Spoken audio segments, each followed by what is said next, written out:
కాశ్మీర్లోని పహల్గాం వద్ద అమాయకులైన పర్యాటకులపై విచక్షణ రహితంగా పాకిస్తాన్ ఉగ్ర మూకలు జరిపిన కాల్పులను బీజేపీ నేత కోలా ఆనంద్ తీవ్రంగా ఖండించారు. జమ్మూ కాశ్మీర్లోని పహల్గాం ప్రాంతంలో తీవ్రవాదులు కాల్పుల్లో అమాయకులైన పర్యాటకులు 26 మంది ప్రాణాలు కోల్పోయారని, గాయపడి చికిత్స పొందుతున్నారని, ఈ మారణ కాండంలో ప్రాణాలు కోల్పోయిన వారికి రాష్ట్రీయ స్వయం సేవక సంఘం బీజేపీ నాయకులు, బజరంగ్ దళ్, విశ్వ హిందూ పరిషత్, వివిధ సంఘాల నాయకులు, పట్టణ ప్రముఖులతో కలిసి రాష్ట్ర కార్యదర్శి, assembly party convener Kola Anand నేతృత్వంలో పహల్గాం ప్రాంతంలో ఉగ్రమూకుల దాడిలో మరణించిన వారికి ఘనంగా నివాళులర్పించారు. ఈ సందర్భంగా కోలా ఆనంద్ మాట్లాడుతూ, భారతదేశ అభివృద్ధిని, సమైక్యతను దెబ్బతీసే ఉగ్రవాద చర్యలను ఎట్టి పరిస్థితిలో సహించరాదని అన్నారు.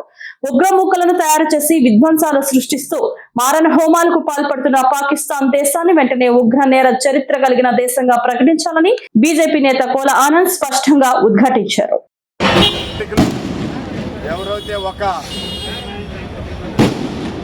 అందమైన ప్రదేశం ఏదైతే మినీ స్విట్జర్లాండ్ అంటారు దాన్ని, ఆ యొక్క స్విట్జర్లాండ్ లాంటి ప్రదేశంలో భారతదేశం నుంచి మన రాష్ట్రం కావచ్చు, కర్ణాటక కావచ్చు, తెలంగాణ కావచ్చు, ఎక్కువ శాతం మంది మన వాళ్ళు వెళ్ళడం, మరి వాళ్ళు ఆహ్లాదకరంగా ఉన్నటువంటి సమయంలో మరి వాళ్ళు నలుగురు తీవ్రవాదులు వచ్చి వాళ్ళ నలుగురు హిందువా కాదని చెప్పి చెక్ చేసి, వాళ్ళ నిక్కర్లిపి చెక్ చేసి, తరువాత ఆధార్ కార్డు చూసి కాల్చి చంపడం జరిగింది.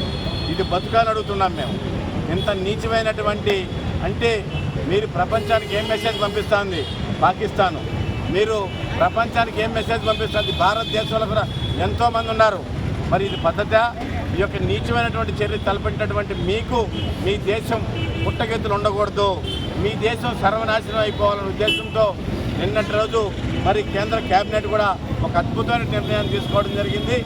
ఏదైతే సింధు నది వల్ల మీరు బ్రతుకుతున్నారు, భారతదేశం నుంచి వచ్చేటటువంటి సింధు నది ఏదైతే ఉందో ఆ సింధు నది ద్వారా ప్రవహించేటటువంటి నీరు మొత్తం కూడా మీకు రానియకుండా, ఏదైతే ఈరోజు వాళ్ళ కుటుంబాలు, ఈ 26 కుటుంబాలు ఎంత ఇబ్బంది పడుతున్నాయి. ఒక్క 26 కుటుంబాలే కాదు, వాళ్ళు 26 కుటుంబాల కోసం యావత్ భారతదేశంలో ఉన్న హిందూ కుటుంబాలన్నీ కూడా, హిందూ బంధువులందరూ కూడా ఒకే తాటిపైన ఈరోజు ముక్త ఖండంతో దాన్ని ఖండిస్తున్నారు. ఒక కాంగ్రెస్ పార్టీ తప్ప. ఎందుకంటే ఈ దేశంలో తీవ్రవాదాన్ని పెంచి పోషించేది కాంగ్రెస్ పార్టీ. ఎక్కడైనా వాళ్ళు స్టేట్మెంట్ చూసారా? వాళ్ళ మంత్రులు కావచ్చు, వాళ్ళ ముఖ్యమంత్రులు కావచ్చు, గతంలో ఉన్నటువంటి నాయకులు కావచ్చు, రాహుల్ గాంధీ కావచ్చు, సోనియా గాంధీ కావచ్చు, ఒక్క స్టేట్మెంట్ అంటే ఒక స్టేట్మెంట్. ఏంటి దీని అర్థం ఏంటి? ఏం జరుగుతుంది ఈ దేశంలో? ఇంత దుర్మార్గమైన చర్య జరుగుతూ ఉంటే కాంగ్రెస్ పార్టీ మీకు కళ్ళు లేదా? మీరు భారతీయులు కాదా?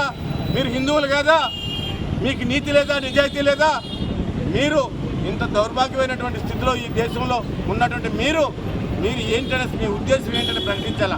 మీ పార్టీ కాంగ్రెస్ పార్టీయా, లేకుంటే తీవ్రవాద పార్టీయా, లేకపోతే పాకిస్తాన్ పార్టీ అని చెప్పి ప్రకటించాల్సిన అవసరం ఉంది. దీని అందరూ కూడా అర్థం చేసుకోవాలా. ప్రతి భారతీయులు కూడా, ప్రతి హిందువులు కూడా మీరందరూ కూడా అర్థం చేసుకోండి. ఈ దేశంలో జరుగుతున్నటువంటి ఒక నీచమైనటువంటి పాలన జరిగింది 60 సంవత్సరాలు ఈ దేశంలో. మరి ఈరోజు కఠినమైన నిర్ణయం జరగబోతోంది పాకిస్తాన్కి. అన్ని రకాలుగా పాకిస్తాన్ హైకమిషన్ కూడా మూసేయడం జరిగింది, పాకిస్తాన్కి వీసాలు కూడా రద్దు చేయడం జరిగింది, బార్డర్లు కూడా మూసేయడం జరిగింది. ఆ యొక్క దేశాన్ని మేమందరం కూడా కోరుకునేది ఏంటంటే పాకిస్తాన్ దేశం తీవ్రవాద దేశంగా ప్రకటించాలి.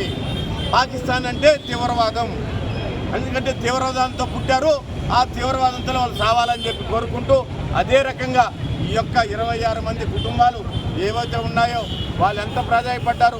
ఆడున్నట్టు వాళ్ళ భార్యల బిడ్డలు కావచ్చు, వాళ్ళ అక్క చెల్లెలు కావచ్చు, వాళ్ళ తల్లులు కావచ్చు, ఎంత మనోవేదన పడ్డారు మనం చూసాం, వీడియోల ద్వారా చూస్తున్నాం, సోషల్ మీడియాలో చూస్తున్నాం. అది ఘోరమైనటువంటి చర్య. వారందరికీ కూడా భగవంతుడు యొక్క ఆశీస్సులు ప్రతి ఒక్కరికి కలగాలి. వాళ్ళ కుటుంబాలకు మనోధైర్యం ఇవ్వాలా. ఇలాంటి సంఘటన మరొకసారి జరగకుండా, భారతదేశం వైపు చూడకుండా తీవ్రవాదాన్ని నిర్మూలించాలని చెప్పి మేమందరం కూడా ఈరోజు కాళహస్తి పట్టణ పురవేదులు కూడా అందరూ కూడా పెద్దలు, రాష్ట్రీయ స్వయం సేవక పెద్దలు కావచ్చు, అదే విశ్వ హిందూ పరిషత్ కావచ్చు, బజరంగ్ దళ్ కావచ్చు, ఏబీపీ కావచ్చు, భారతీయ జనతా పార్టీ కావచ్చు, అదే రకంగా వ్యాపారస్తులు, శ్రీకాళహస్తి పట్టణంలో ఉన్నటువంటి అన్ని వ్యాపారస్తులు అందరూ కూడా మేము పేరు పేరున వాళ్ళకి ధన్యవాదాలు తెలియజేసుకుంటూ భారత్ మాతాకి, భారత్ మాతాకి, భారత్ మాతాకి.